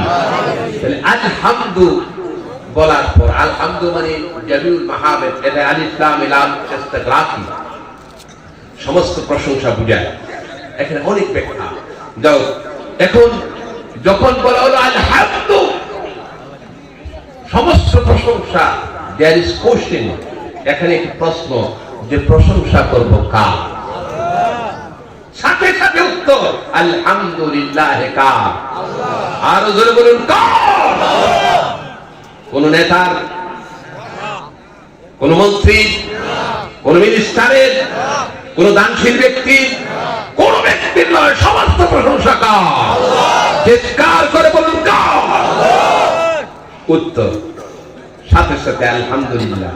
দেয়ার ইজ অ্যানাদার কোশ্চেন, এখানে আরেকটি প্রশ্ন। এখানে কি আছে? কথা বলে না। কি আছে? আরেকটি প্রশ্ন আছে। এখন যখন বলা হলো আলহামদুলিল্লাহ, সমস্ত প্রশংসা আল্লাহ, এখন আমরা এরা মুসলমান বাংলাদেশে বসবাস করেছি, এটা আল্লাহ পাকের একটা ihsan, দয়া। আমাদের বাপদাদারা মুসলমান ছিল, আল্লাহ সম্পর্কে আমাদের একটু জ্ঞান আছে, ঠিক না বলেন? যারা আল্লাহ সম্পর্কে জানে, যারা নাস্তিক, যারা বেদিন, বেঈমান, অন্যান্য জাতি এবং মুসলিম, আল্লাহ সম্পর্কে সঠিক তথ্য যাদের কাছে নাই, এখানে একটা প্রশ্ন জাগে যে who is God, who is Lord, who is Allah? Allah কে? এখানে আরেকটি প্রশ্ন, সাথে সাথে আল্লাহ পাক উত্তর দিয়েছেন রব্বিল আলামিন। আল্লাহ শুধু বাংলাদেশীদের জন্য আল্লাহ নয়, আল্লাহ শুধু এই বিশ্ব জগতের কিছু ব্যক্তি বস্তুর জন্য আল্লাহ নন, মহাজগৎ যত জগৎ আছে সব কিছুর রব যিনি, তিনি হচ্ছেন আল্লাহ। জোরে বলুন ঠিক কিনা? এবার মানিয়ে বসলেন, বললেন স্ত্রী আমার, দীর্ঘদিন থেকে আমার মনের ভিতরে যে অশান্তি আর শূন্যতা বিরাজ করেছিল, কোরআনে কারীমের একটি আয়াত শোনার পরে আমার মনের ভিতরের সমস্ত শান্তি আর শূন্যতা দূর হয়ে যায়। অতএব কোরআন মানুষের তৈরি করা কোনো বিধান হতে পারে না, মানুষের তৈরি করা কোনো গ্রন্থ হতে পারে না। এই বিশ্ব জগৎ যিনি সৃষ্টি করেছেন, তৈরি করেছেন, তার দেওয়া এই কোরআনে কারীম। অতএব কোরআনের সংস্পর্শে আমার যাওয়া দরকার। আমি পড়ে লা ইলাহা ইল্লাল্লাহু মুহাম্মাদুর রাসূলুল্লাহ সাল্লাল্লাহু আলাইহি ওয়াসাল্লাম। জোরে বলেন মারহাবা, আর জোরে বলেন মারহাবা। আমার ভাইরা, তাহলে কোরআনে কারীমের মধ্যে সমস্যার সমাধান আছে কি নাই? আরো চিৎকার করে বলুন, আছে কি নয়? এবার দ্বিতীয়, ওই যে নারী খেলাছে, আমি বিস্তারিত ব্যাখ্যা না করে তাড়াতাড়ি করে শেষ করে দিই। ওই যে তরুণী আদালতের মধ্যে মামলা ঠুকিয়ে দিল, আদালত বলল, নারী, হে তরুণী, কোন জায়গা থেকে তুমি এই সেন্স তোমার আসলো, এই নলেজ তোমার আসলো যে মৃত্যুর পর আবার পৃথিবীর মানুষেরা আবার জীবিত হতে পারে 100 বছর বা 200 বছর পরে? পৃথিবীর ইতিহাসে নাই। মারা যাওয়ার পর হাড্ডি একাকার হয়ে যায়, মারা যাওয়ার পর মানুষের অস্তিত্ব বিলীন হয়ে যায়, ঠিক কিনা বলেন? আর জোরে বলেন ঠিক কিনা? কিন্তু কিছু কিছু লোক মারা যাওয়ার পর তাদের লাশে পচন ধরে, তাদের লাশ অক্ষত অবস্থায়। কত ঘটনা, কত ঘটনা, হাজার ঘটনা, হাজার বাংলাদেশের মধ্যে আছে। কিছুদিন আপনারা পান নাই, কিছুদিন আগে যে ওই পদ্মা নদী ওই ইয়ে করতে যে লাশ দেখা যায় যে ওই কাফনের কাপড় সহ অনেক ঘটনা।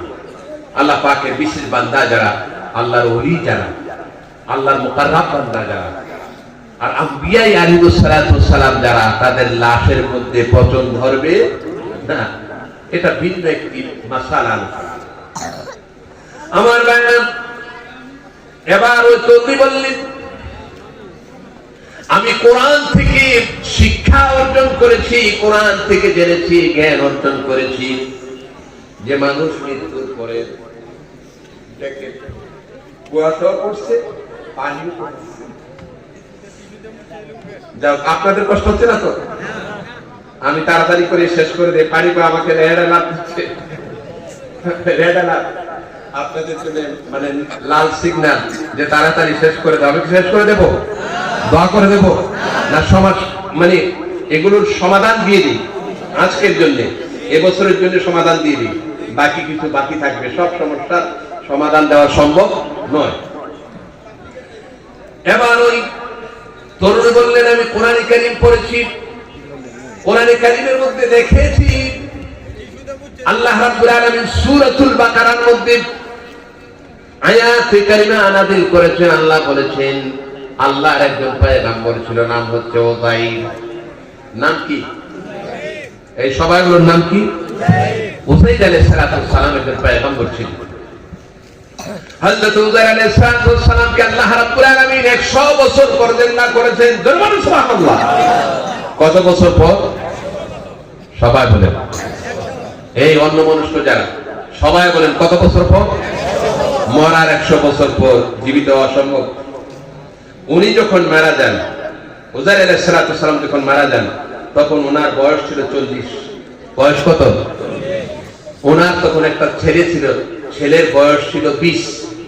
ছেলের বয়স কত? 20। এরপর যখন উনি জিন্দা হন 100 বছর পরে, ছেলের বয়স কত? 120। বাবার বয়স 40, ছেলের বয়স 120। এই কারিশমা কার? আরো জোরে বলুন কার? সুবহানাল্লাহ। এখানে অনেক ব্যাখ্যা, তাফসীরে ইবনে কাসীর আল-দামাশকি সহ তাফসীরে কুরতুবী সহ সমস্ত তাফসীরের কিতাবগুলোর মধ্যে বিস্তারিত আলোচনা আছে, বিস্তারিত। আমরা এত আলোচনা করতে পারবো না, সবকে ছেড়ে দিচ্ছি। এই বাবারা একটু বসেন, আমি লেট করবো না, বলছি যে তাড়াতাড়ি ছেড়ে দেবো। আমার ভাইয়েরা, হযরত উজাইর আলাইহিস সালাম একটি গ্রামের নিকট দিয়ে যাচ্ছিলেন। দেখলেন গ্রামের লোকেরা খুব সুন্দর ভাবে জীবন যাপন করছে, চেহারা সুরতগুলো খুব সুন্দর, পোশাকাদি ভালো। গ্রামের লোকেরা যখন বাগানের নিচে দিয়ে যখন যেত, তাদের মাথার মধ্যে টুকরি চিনেন? টুকরি, এই টুকরি, এই ধরেন আম বাগানের নিচে দিয়ে যাচ্ছে, টুকরি নিয়ে অটোমেটিকলি গাছ থেকে আম পরে টুকরি ভরে যেত। আর আসতে কোন সুবহানাল্লাহ, জোরে বলুন, আরেকবার বলুন আলহামদুলিল্লাহ। এটা আওয়াজ করে বলুন আল্লাহু আকবার। হযরত উজাইর আলাইহিস সালাম খুশি হলেন, এই এলাকা অতিক্রান্ত করে দাওয়াতি কাজের জন্য দূরে চলে গেলেন। বেশ কিছুদিন পর তিনি আবার এদিক দিয়ে যাচ্ছিলেন। এদিক দিয়ে যখন যাচ্ছিলেন, দেখলেন এলাকার মানুষ নেই, এলাকার বাড়িঘর গুলো তছনছ হয়ে গিয়েছে, গাছ গাছালি গুলো নাই, দেখা যায় শিকড় গুলো উপরে পড়ে আছে। মনে হয় যেন শুধু টর্নেডো নয়, মহা টর্নেডো তাদের উপর দিয়ে চলে গেছে। কোনো মানুষজন নাই, বাড়িঘর নাই, সব তছনছ হয়ে গিয়েছে। হযরত উজাইর এবার আল্লাহ রাব্বুল আলামিনকে বললেন, রব্বুল আলামিন, এই এলাকার জনগণ গুলো কোথায় গেল? এত সুন্দর মানুষগুলো সুসমৃদ্ধিতে বসবাস করলো, তারা কোথায় গেল? বাড়িঘর গুলো কোথায় গেল? আল্লাহ রাব্বুল আলামিন ওহী নাযিল করলেন, আও কাল্লাযী মাররা আলা ক্বরিয়াতিন ওয়া হিয়া খাবিয়াতুন আলা উরুশিহা আন্না ইউহয়ী হাযিহিল্লাহু বা'দা মাউতিহা فأماته الله 100 عام ثم بعثه سبحان الله আর চিৎকার করে বলুন সুবহানাল্লাহ। আমার ভাইরা, হযরত উজাইর আলাইহিস সালাম আল্লাহ পাকের কাছে বললেন, রব্বুল আলামিন, মানুষগুলো কোথায় গেল? বাড়িঘরগুলো কেন ধ্বংস করে দিলেন? আল্লাহ পাক ওহী নাযিল করলেন, রব্বুল আলামিন আল্লাহ ওহী নাযিল করলেন, হে উজাইর, এই এলাকার মানুষেরা একটি নাফরমানি করেছে, আমি তাদের উপর নামাজ ফরজ করেছিলাম, নামাজ ছেড়ে দিয়েছে। নামাজ ছেড়ে দেওয়ার কারণে আমার যে সমস্ত সৃষ্টিকুল তাদের বিরুদ্ধে আমার কাছে অভিযোগ করা শুরু করে দিয়েছে। পানি আমার কাছে অভিযোগ করেছে, পানি যে পানি না খাইলে মানুষ বাঁচে, পানি অভিযোগ করেছে, আল্লাহ এত সুন্দর নিয়ামত আমাকে দিয়েছো, এই মানুষগুলোকে এই নিয়ামত পাওয়ার পর তোমার নামাজ ছেড়ে দিয়েছে, আমি আপনাদের জন্য নিয়ামত হিসেবে থাকতে চাই না। পানি তার লেয়ার নিচে চলে গেছে। লেয়ার বুঝলেন? পানিতে স্তর আছে। এই স্তর সাধারণত এখানে গ্রাম অঞ্চলের টিউবওয়েল গুলো অনেক কাছাকাছি পানি পাওয়া যায়, শহরে গেলে আরো গভীরে যেতে হয়। লেয়ার অনেক নিচে চলে গিয়েছে। গাছগুলো আল্লাহর কাছে অভিযোগ করেছে, অন্যান্য সৃষ্টিকুল আল্লাহর কাছে অভিযোগ করেছে। আল্লাহ পাক এবার দেখা যায় উজাইর আলাইহিস সালামকে বললেন, উজাইর এগুলো অভিযোগ করেছে, আমি আল্লাহ পাক তাদের উপর নাখুশ হয়েছি, আমি আল্লাহ পাক নাখুশ হয়ে এই সমস্ত বান্দাদের উপর গজব দিয়েছি, আমার গজবের কারণে সব তছনছ আর ধ্বংস হয়ে গিয়েছে। উজাইর বললেন, আন্না ইউহয়ী হাযিহিল্লাহু বা'দা মাউতিহা, আল্লাহ এই সমস্ত লোকদেরকে কি আবার তুমি জিন্দা করতে পারবে? এই সুন্দর এলাকাকে আবার সুন্দর দ্বারা ভরপুর করতে পারবে? আল্লাহ রাব্বুল আলামিন বললেন, উযাইর, আমি আল্লাহ পাকের শক্তি এত বেশি, আমি যদি কোন বলি সাথে সাথে হও বললে হয়ে যায়। সুবহানাল্লাহ। ফাআমাতাহুল্লাহু মিয়াতা আমিন। আল্লাহ রাব্বুল আলামিন উযাইর আলাইহিস সালাতু ওয়াস সালামকে মৃত্যু দান করলেন। ওই মুহূর্তে উযাইর ওই জায়গার মধ্যে মারা গেলেন।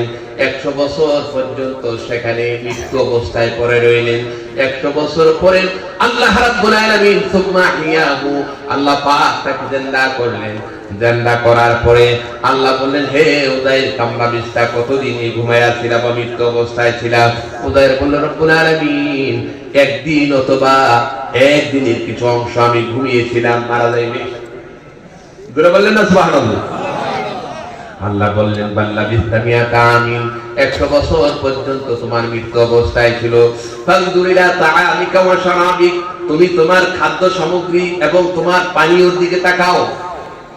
আপনারা জোশ চিনেন? জোশ, এই জোশ কয়দিন থাকে? কয়দিন জোশ কয়দিন থাকে? টাটকা জোশ কয়দিন থাকবে? বেশি হলে আপনার 4-5 দিন যদি ফ্রিজে না রাখেন, 4-5 দিন পরে জোশ কি হয়ে যাবে? নষ্ট হয়ে যাবে।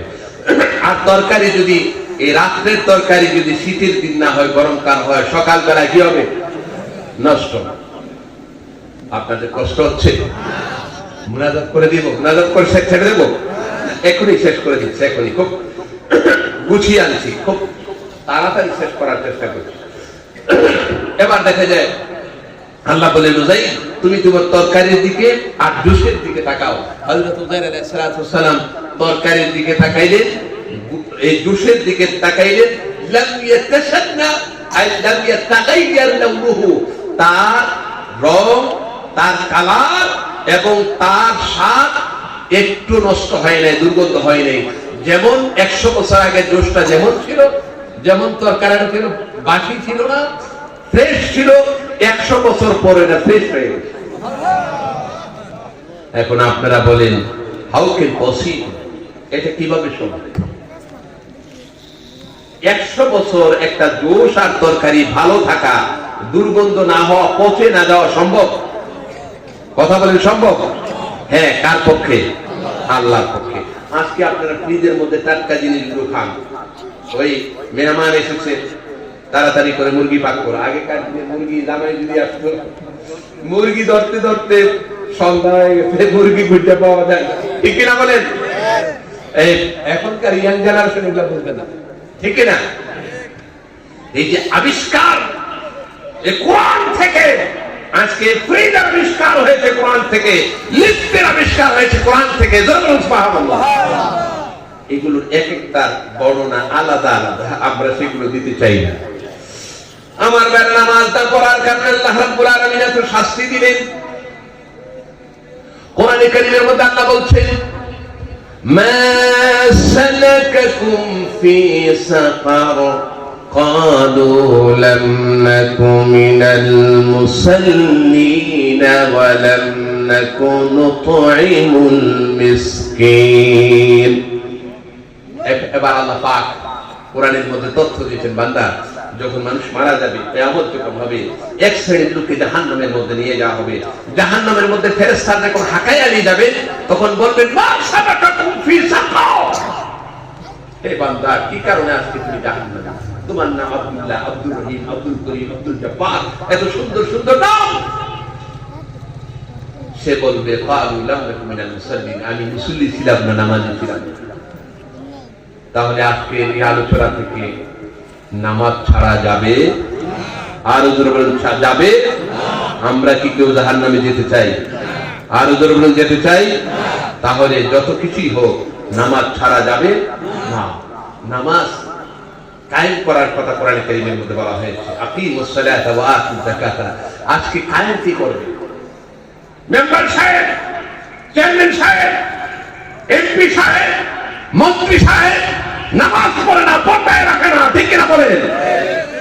সমাজের নেতৃত্ব দিচ্ছে সব ফাসিক লোকের অধিকাংশ ক্ষেত্রে, ঠিক কিনা বলেন? আজকে এমন লোকের প্রয়োজন যারা সমাজের নেতৃত্ব দিবে, নিজে নামাজ পড়বে, নিজের স্ত্রীকে পর্দায় রাখবে, মানুষকে নামাজের দিকে আহ্বান করবে, ঠিক কিনা বলেন? আমি মসজিদের মধ্যে বলেছি, আমরা যারা হুজুর ইমাম যারা আমরা নির্দেশ দিতে পারি না, নির্দেশ দেওয়ার নির্বাহী ক্ষমতা হচ্ছে সরকারের। কার কথা বলে না? কার? সরকারের, প্রশাসন। আমি ওয়াজ করতে পারি, নামাজ পড়ে।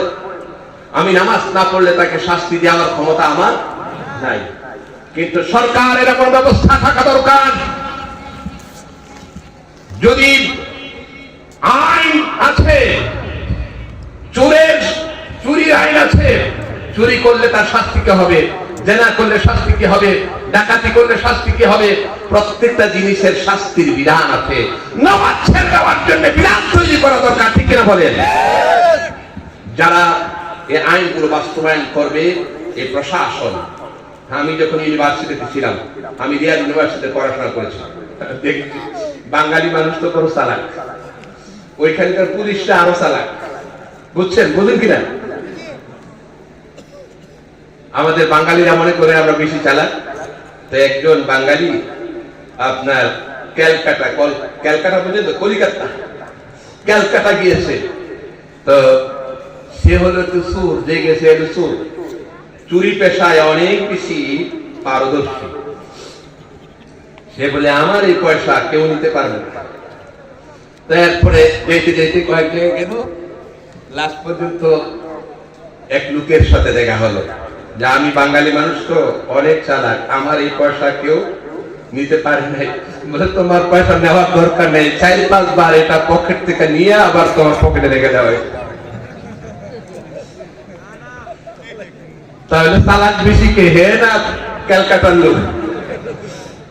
বুঝেন কি বুঝেন না? আমি ইউনিভার্সিটিতে দেখেছি যে বিভিন্ন জায়গায় তখন মাহফিল করতে যেতাম, বিভিন্ন জায়গায়, সেখানে রাত্রে বাঙালিরা বিভিন্ন বাসা বাড়িতে মাহফিলের ব্যবস্থা করত। তো নামাজের সময় হলে পুলিশ এখানে মোতাওয়া এরা থাকতো। পুলিশের মধ্যে একটা বাহিনী আছে যারা এই নামাজের সময় যদি বাহিরে কেউ থাকে তাহলে তাদেরকে ধরে নিয়ে যাওয়া হয়, চেক করা হয় নামাজ পড়ে কি করে না। তো বাঙালিরা অনেক চালাক, ওই যে হোটেলগুলো আছে না, হোটেলে কাজ করে, হোটেলে বাইরে থেকে তালা দিয়ে ভিতরে খাওয়া দাওয়া চলছে, ভিতরে চুপচাপ, নামাজের সময় চুপচাপ থাকে, ভিতরে খাওয়া দাওয়া চলছে, আর বাইরে থেকে তালা দেওয়া। তো মনে করবে যে পুলিশেরা জানে না, বুঝবে না। পুলিশও এমন চালাক, ওই ক্যালকাটার মতো পুলিশ ফাঁকি দিয়া কান লাগাই দিচ্ছে, আছে তালা খাই গিয়া। এবার দেখছি বাঙালি, সব বাঙালি খাওয়া দাওয়া করতেছে, করতে নামাজ ছেড়ে দিয়েছে, সবগুলোকে অ্যারেস্ট করে মসজিদে নিচ্ছে। জোহর নামাজ নেওয়ার পরে আপনার জোহর নামাজ কয় রাকাত? কথা বলেন, কয় রাকাত? 8 রাকাত, 12 রাকাত জোহর নফল সহ। এখন বলে ঠিক আছে আমরা দাঁড়াইলাম, উযু করে আর 100 রাকাত নামাজ পড়। এরপরে 100 রাকাত নামাজ পড়ে, এরপর 2 দিনের জেল। কয় দিনের? 2 দিনের জেল। 2 দিনের জেলের পরে নামাজ ভালো মতো শিক্ষা দেওয়ার পরে এরপরে ছেড়ে দাও, এবার করে দাও। আমাদের এই প্রিয় মাতৃভূমি বাংলাদেশের মধ্যে নামাজ কায়েমের জন্য প্রশাসন থেকে এমন ধরনের আইন এবং প্রশাসনিক লোকের প্রয়োজন আছে কি নয়? আমরা শুধু ওয়াজ করবো না, আমরা বাংলাদেশের মধ্যে নামাজ কায়েম করতে চাই, ইসলাম কায়েম করতে চাই, কোরআনের আইন বাস্তবায়ন করতে চাই, ঠিক কিনা বলে? এর বিকল্প কোন ব্যবস্থা নাই সমাজ চেঞ্জ করার জন্য, সমাজ পরিবর্তনের জন্য, মানুষগুলোকে সংশোধনের জন্য। ইসলাম ছাড়া, নামাজ ছাড়া, রোজা ছাড়া, দিন ছাড়া, নবীদের সুন্নাত ছাড়া কোন বিকল্প ব্যবস্থা নাই, ঠিক কিনা বলেন? আইন করবেন, সমস্ত আইন বেঁচে যাবে, সমস্ত আইন আপনার বাতিল হয়ে যাবে, সমাজের মধ্যে শান্তি ফিরে আসবে না যদি না ইসলাম এবং কোরআনের দিকে যান, ঠিক কিনা বলেন? আমার বেলা বলছিলাম, পরকালে আল্লাহ রাব্বুল আলামিন ফেরেশতারা বান্দাদেরকে জিজ্ঞেস করবেন, বান্দা মা সালাকাকুম ফি সাকার, কোন কারণে তুমি জাহান্নামের মধ্যে যাচ্ছ? তখন বেনামাজিরা বলবেন, ক্বালু লাম নাকু মিনাল মুসাল্লিন, আমরা মুসল্লি ছিলাম না, নামাজি ছিলাম না। সেজন্য আমার বাবাজিরা, আজকে এই তাফসীরুল কোরআন মাহফিল থেকে আপনাদের প্রতি বিশেষ বিশেষ একটি উপদেশ থাকবে বা নসিহত থাকবে যে এখন থেকে এক ওয়াক্ত নামাজ ছাড়বো। আমরা রাজি আছি কি নাই? সবাই হাত তোলেন। আমরা অঙ্গীকার করি এখন থেকে এক ওয়াক্ত নামাজ ছাড়বো না, ইনশাআল্লাহ। হাত নামান, এখনই শেষ করে দিচ্ছি। দেখো, দেখা যায় ওই যে তরুণীর কথা খেলাছে তরুণী আদালতকে বললেন, আদালত, আমার জীবনে এই অনুভূতি, এই জ্ঞান আমার হয়েছে, হযরত উযাইর যদি 100 বছর পর আবার জিন্দা হতে পারে। কোরআনের মধ্যে আসছে, কারণ কোরআনের মধ্যে যা আসছে, কোরআনের মধ্যে কোনো ভুল তথ্য নাই। যারা বলেন ঠিক কিনা? কোরআনের মধ্যে যা আছে, আল্লাহ নবী যা বলেছেন সত্য বলেছেন, এর মধ্যে মিথ্যা নাই। এই উঠবেন না, শেষ করে দিচ্ছি তো। তাহলে দুইটার সমাধান হলো, কয়টা? আরেকটার সমাধান, ওই যে উত্তরার ঘটনাটা সমাধান দিয়ে শেষ করে দেব। উত্তরার যে ঘটনাটা ঘটেছে, নিজের সন্তানরা বাবাকে বের করে দিল। এখন কোরআন কি বলছে? কোরআন বলছে তোমার বাবা মার সাথে খারাপ আচরণ করা যাবে। আরো জোরে বলুন, যাবে না। তুমি যদি তোমার বাবা মার সাথে খারাপ আচরণ করো, ওয়া সাখাতুর রাব্বি ফি সাখাত ওয়া রাদার রাব্বি ফি রাদাল ওয়ালিদাইন ওয়া সাখাতুর রাব্বি ফি সাখাতিল ওয়ালিদাইন। বাবা মা যদি অসন্তুষ্ট হয়, বুখারী শরীফের মধ্যে এসেছে, নবী সাল্লাল্লাহু আলাইহি ওয়াসাল্লাম বলেছেন, বাবা মা যদি অসন্তুষ্ট হয়, আল্লাহ পাক তোমার প্রতি অসন্তুষ্ট। তোমার যত ইবাদত, যত নামাজ, যত রোজা সব ব্যর্থ হবে, তুমি জাহান্নামে যাবে। ঠিক না বলেন?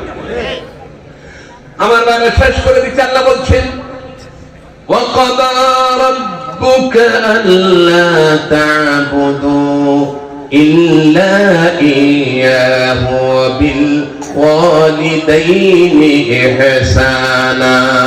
এক নাম্বার আল্লাহ পাকের ইবাদত করবে, দুই নাম্বার বাবা মার সাথে ভালো আচরণ করবে, তাদের খেদমত করবে।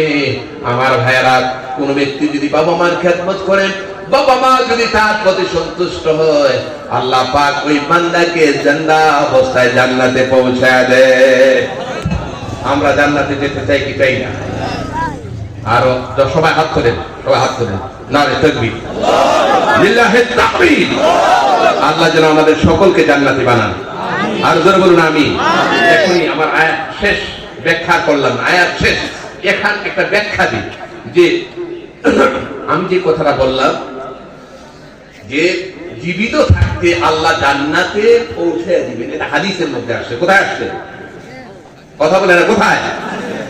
হযরত নোমান রাদিয়াল্লাহু তাআলা আনহু থেকে হাদিস।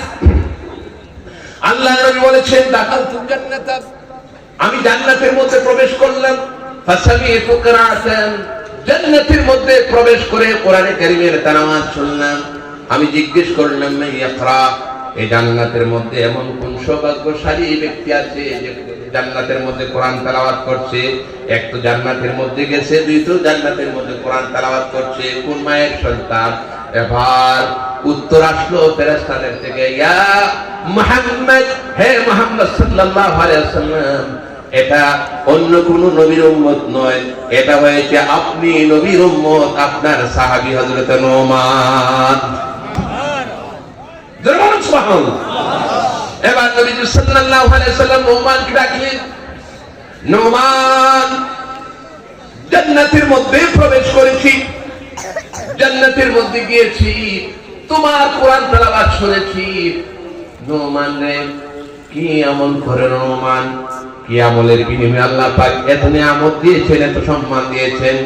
নোমান বলেন, ইয়া রাসূলুল্লাহ, হে ইয়া হাবিবাল্লাহ, আমার বড় কোনো আমল নাই, বড় কোনো ইবাদত নাই, তবে আমার ঘরে বৃদ্ধা মা আছে, বৃদ্ধা মায়ের খেদমত আমি করি। বৃদ্ধা মায়ের খেদমত সব সময় করি, যখন যা প্রয়োজন সব সময় তার খেদমত করার চেষ্টা করি। আল্লাহ নবী বললেন, নোমান রে, তুমি তোমার বৃদ্ধা মায়ের খেদমত করার কারণে আল্লাহ তোমার প্রতি এত সন্তুষ্ট হয়েছেন, জিন্দা অবস্থায় তোমাকে আল্লাহ জান্নাতে পৌঁছে দিয়েছে। হে যুবকরা, তোমাদের কাছে কি কথা বলে যাই, একটা ব্যক্তি দুনিয়ায় থাকতে জান্নাতে কেমনে তাকে দেখা যায়? প্রযুক্তিগত আজকে কিছু কথা বলতে পারলাম না, বিজ্ঞানের যেহেতু খুব ঠিক কুয়াশা পড়ছে, প্রযুক্তিগত কিছু তথ্য আমার কাছে ছিল, আজকে দিলাম না। একটা তথ্য দিয়ে যে আমি একবার আমার রুমে, আমার বাসায় আমি বসে আছি, খাটে। কোথায় বসে আছি? এই কথা বলেন, কোথায়? আমার ছেলেটা, ছোট ছেলেটার বয়স তখন 4, এখন 12, 8 বছর আগে। তো এখন 13, তাই 9 বছর আগে। তো দেখা যায় আমি বসে আছি, তখন তার বয়স 4। আমি টেলিভিশন অন করলাম। টেলিভিশন অন করার পর দেখা যায় সেখানে আমি তাফসীর করতেছি। আমি তাফসীর করতেছি, আমি খাটে বসে আছি। আমার ছেলে 4 বছরের বাচ্চা তখন, সে তখন পাশে বসে আমাকে বলছে, আব্বু তুমি টেলিভিশনের মধ্যে টুকলা কিনলে। তার প্রশ্নটা ঠিক আছে, তার ওই সময় তার বয়স বুদ্ধি অনুযায়ী প্রশ্নটা কি আছে, ঠিক আছে। আমি তো এখানে বসে আছি, সে মনে করছে আমি টেলিভিশন ঢুকছি। টেলিভিশন ঢুকার কোনো প্রয়োজন আছে? কথা বলেন, ঢুকার কোনো প্রয়োজন আছে না। আমি টেলিভিশনের মধ্যে গিয়েছি, স্টুডিওর মধ্যে, সেখানে যে রেকর্ড করেছে, সেখানে যে ভিডিও হয়েছে, আমার এই তাফসীর করেছি, যেমন এখন ভিডিও হচ্ছে। এরপরে টেলিভিশন যারা চালায় ওনারা ওই সময়, আমি যখন অন করলাম ওই সময় তারা ছেড়ে দিয়েছে গোটা পৃথিবীতে, শুধু আমি নয়, ওই সময় যদি গোটা পৃথিবীর 1000 মানুষ, 1 লক্ষ বা 10 কোটি মানুষ, 20 কোটি মানুষ যদি এই চ্যানেলটা ওই সময় ছাড়ে, বিভিন্ন দেশে দেখবে কি দেখবে না? একই সময়ে 20 কোটি মানুষ 20,000 দেশ থেকে বা 20,000 জায়গা থেকে তারা একই ব্যক্তিকে দেখবে, কিন্তু ব্যক্তি তো জায়গার মধ্যে বসে আছে, খাটের মধ্যে। ঠিক কিনা বলেন? যদি প্রযুক্তির মাধ্যমে একটা ব্যক্তি বসে আছে, জীবিত অবস্থায় বসে আছে, ওনার তাফসীর যদি গোটা পৃথিবীর সব জায়গা থেকে দেখা যায়, আল্লাহ সুবহানাহু ওয়া তাআলা যিনি প্রযুক্তি দান করলেন, এই জ্ঞান তাকে দান করলেন, ওই আল্লাহ পাক এই বান্দাকে দুনিয়ায় রেখে তাকে জান্নাতে পৌঁছানো কি অসম্ভব? আর জোরে বলুন অসম্ভব। তাহলে নবী সাল্লাল্লাহু আলাইহি ওয়াসাল্লাম যা বলেছেন সত্য বলেছেন, ঠিক কিনা বলেন? আজ বিশ্ব বেয়াদবের কিছু দল আছে বাংলাদেশে, আমাদের এই বাংলাদেশে কিছু নাস্তিক বের হয়েছে, কিছু মোরতাদ বের হয়েছে, দেশদ্রোহী ইসলাম বিরোধী শক্তি বের হয়েছে, যারা কোরআনের বিরুদ্ধে, নবী সাল্লাল্লাহু আলাইহি ওয়াসাল্লামের বিরুদ্ধে বিষোদাগার করে, ঠিক কিনা বলেন? আসাদ নূর নামক এক ব্যক্তি, আমি তার বিরুদ্ধে মিছিল করেছি। আসাদ নূর নামক একজন নাস্তিক, তিনি নবীজি সাল্লাল্লাহু আলাইহি ওয়াসাল্লামকে গালি দিয়েছে, বলেছে মুহাম্মদ সাল্লাল্লাহু আলাইহি ওয়াসাল্লাম হচ্ছেন একজন ডাকাত। কোরআনে কারীমের, যে কোরআনে কারীম সর্বশ্রেষ্ঠ কিতাব, গোটা পৃথিবীর সমস্ত মানুষের কাছে ধর্মীয় গ্রন্থ, পবিত্র গ্রন্থ, আমরা চুমা খাই, উজু ছাড়া কোরআন ধরি না, ঠিক কিনা বলেন? এই শয়তান বাংলাদেশী এই আসাদ নূর কোরআনের কপিকে হাতে নিয়ে ছুঁড়ে ছিঁড়ে এই কোরআনের কপিকে হাতে নিয়ে ছিঁড়ে একদম ঢিল মেরে ছুঁড়ে দিয়েছে, অপমান করেছে। আমরা সরকারের কাছে দাবি জানিয়েছিলাম, বিগত সরকারের কাছে দাবি জানিয়েছিলাম, এই কোরআনের অবমাননাকারী, নবীজি সাল্লাল্লাহু আলাইহি ওয়াসাল্লামের বিরুদ্ধে বিষোদাগারকারী আসাদ নূরকে গ্রেফতার করা হোক। এখন পর্যন্ত গ্রেফতার করা হয় নাই। আজকের এই মাহফিল থেকে বর্তমান সরকারের কাছে আমাদের আবেদন, আসাদ নূরকে গ্রেফতার করে ফাঁসির কাস্টে ঝুলিয়ে তাকে মৃত্যুদণ্ড দেওয়া হোক, ঠিক কিনা বলেন? বাংলাদেশের মধ্যে এই সমস্ত আসাদ নূরকে থাকতে দেওয়া যায় না, ঠিক কিনা বলেন? আমার সাথে একমত না, দিয়ে হাত করে দেখা। নারে তাকবীর, নারে তাকবীর, আল কোরআনের আলো, আল হাদিসের আলো। আজকে এখানে আমি শেষ করতে চাই। অনেক আলোচনা ছিল, কয়টা বাজে?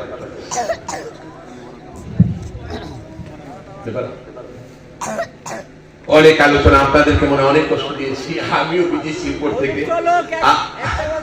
আরো চলবে না? ঠিক আছে, আবার ইনশাআল্লাহ আজকে শেষ করে দিতে চাই। আবার ইনশাআল্লাহ আমাদের এই দুই ভাই, আমার অত্যন্ত কাছের মানুষ, জনাব আলহাজ মোহাম্মদ মাহবুবুল আলম এবং জনাব মাওলানা মুস্তাউদ্দিন ভাই, ওরা আছে। আবার আমি ইনশাআল্লাহ বাকি আলোচনা আগামী বছর করতে চাই ইনশাআল্লাহ। কোরআনের তাফসীর হবে, আমরা ধীরস্থিরে আরো আগে। এভাবে কুয়াশা করতে মানুষের কষ্ট হবে, আমি বুঝতে পারতেছি। আজকে আমরা এখানে শেষ করে দিতে চাই। দুইটা পয়েন্টে কথা বলেছি। এক নম্বরে সব সমস্যার সমাধান, জোরে বলুন, সব সমস্যার সমাধান। দুই নম্বরে সব সমস্যার সমাধান আল ইসলাম। এটা স্বতঃসিদ্ধ। ওই যে শেষ করিলে আরেকটা বাকি আছে, পাদ্রী সাহেবের কথাটা বাকি আছে, তা থাকুক, বাকি থাকুক। কি শেষ করবো? আচ্ছা শেষ করবো, একটু অনেক আলোচনা। পাদ্রী সাহেব তার সমাধান পেল। এরপরে 3 মাস 6 মাস তাকে শুকুর চড়াইতে দেওয়া হলো। শুকুর, এত বড় পাদ্রী, এর শুকুর চড়াইতে দেওয়া হলো। 6 মাস পরে আবার তাকে ফেরত নিয়ে আসছে। এবার পাদ্রী সাহেব কাজে জয়েন করেছেন। এখন সমাধান কি? সমাধান তো ইসলাম ছাড়া কোথাও নেই। তখন পাদ্রী সাহেব সমাধানের জন্য চিন্তা করছেন, কেমনি আমি আমার প্রশ্নের উত্তর খুঁজে পাই। তারপরে পোপের সাথে তার সম্পর্ক হলো। কার সাথে? পোপের সাথে সম্পর্ক হলো। তো পোপের সাথে সম্পর্ক হতে হতে মানুষই তার মনের কথা বলে কার কাছে? বলেন কার কাছে? একবার আপন, যাকে বিশ্বস্ত মনে হয় যে সে আমার আপন, তার কাছে বললে পরে আমার সম্মানের হানি হবে না, আমানতের খেয়ানত হবে না, আমাকে একটা ভালো উপদেশ দিবে, ঠিক কিনা? আমার ভাইরা, পাদ্রী সাহেব পোপের সাথে সম্পর্ক করল। এভাবে করে দীর্ঘদিন সম্পর্ক হওয়ার পরে পাদ্রী সাহেব একদিন গভীর রাত্রিতে ভোর হওয়ার আগে পোপের কাছে চলে গেল। পোপের কাছে যে দরজা নক করলো, পোপ দরজা খুলে দিলেন। খুলে দেওয়ার পর পাদ্রী সাহেব দেখলেন পোপের চোখ থেকে গড়গড় করে পানিগুলো পড়ছে। মনে হয় যে পোপ কান্নাকাটি করেছেন।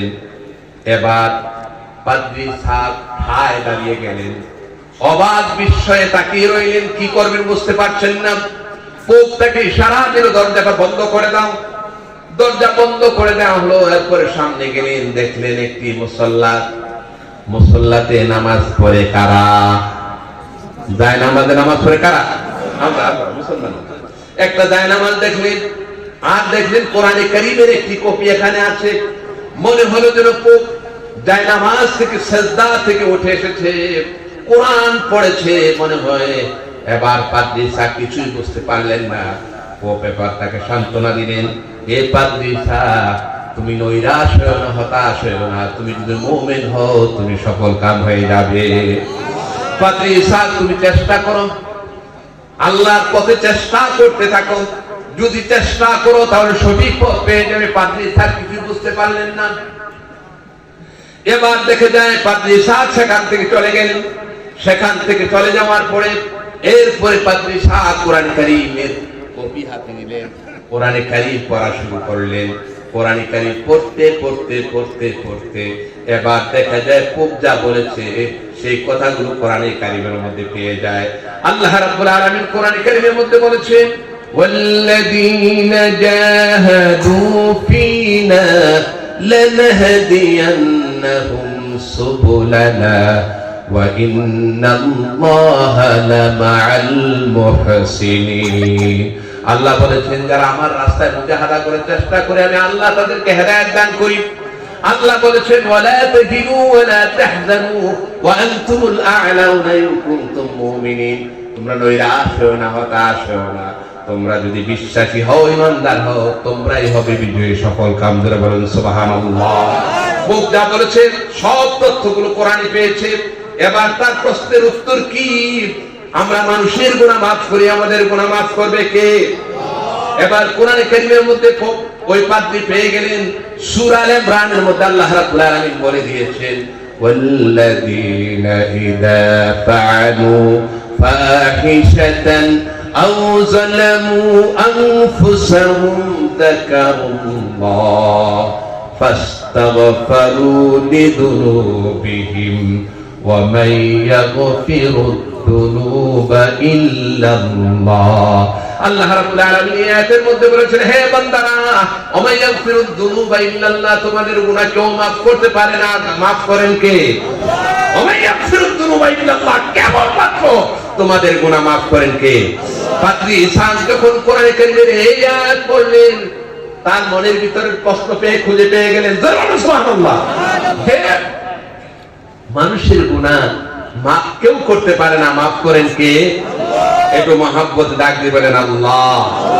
সবাই আওয়াজ করে বলুন আল্লাহ, চিৎকার করে বলুন আল্লাহ। এবার পাদ্রী সাহেব যখন তার প্রশ্নের উত্তর পেয়ে গেলেন, তিনি বললেন, যে খ্রিস্টান ধর্ম থেকে আমি আমার প্রশ্নের উত্তর খুঁজে পাই নাই, কোরআনে কারীমের মধ্যে পেয়েছি। কোরআন সত্য, ইসলাম সত্য, দ্বীন সত্য। তিনি পড়ে নিলেন লা ইলাহা ইল্লাল্লাহ মুহাম্মাদুর রাসূলুল্লাহ সাল্লাল্লাহু আলাইহি ওয়াসাল্লাম। পাদ্রী সাহেব মুসলমান হয়ে যায়, বলুন সুবহানাল্লাহ। সেই কোরআন থেকে আপনাদের কাছে কিছু কথা আমি বলেছি, সেই কোরআন থেকে ইসলামের কিছু সমাধানের কথা আপনাদের কাছে তুলে ধরার চেষ্টা করেছি। আল্লাহ পাক যেন আমল করার তৌফিক দান করেন। আর জোরে বলুন আমিন। আমরা এখনই